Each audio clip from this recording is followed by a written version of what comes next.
My life had always been difficult. I grew up in care. My mum was an alcoholic, and I've never met my dad. He's not even on my birth certificate. I was taken into care at 3 days old. Going from care home to care home was difficult. As a young child, I wasn't given any encouragement. I didn't know what I wanted to be or what the future would hold. I didn't even bother thinking about what I could become. You're always told you were no good, and you start believing it. In 1979, I got involved in the Skinhead culture. I got arrested and ended up in court numerous times. Altogether, I've done about 7.5 years in prison. I was involved in a relationship for 13 years, had kids during that time, but it didn't work out.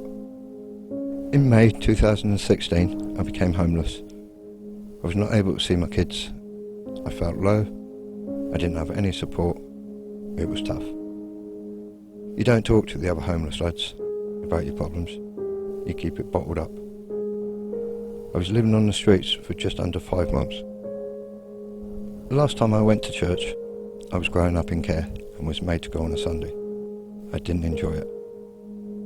I have known about Jesus, but I never allowed him into my life. You build yourself a wall, and it takes a lot to break down that wall. The idea of meaning of life, I didn't really think about it. Crosslines in Exeter is a place where the homeless can get food, drink and clothes in the evening. It meant a lot to me that someone was listening.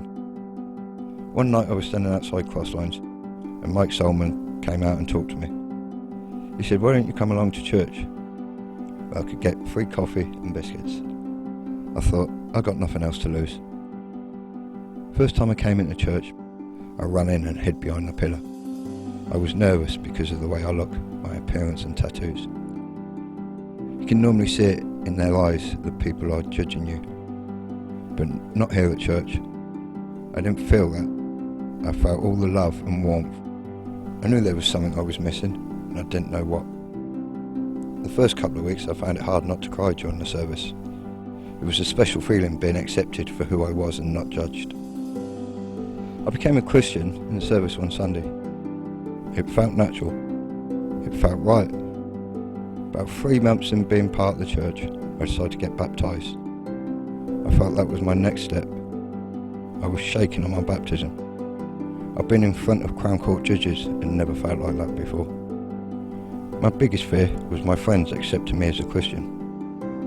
I told them I got baptised and I didn't have any negative comments. I was well chuffed that I'd made the right decision to follow Christ.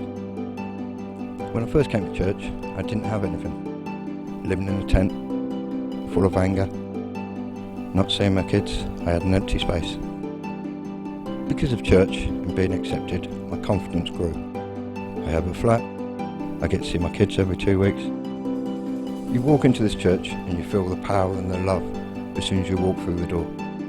Jesus has changed my life and given me a new day, a new start and a new outlook on life.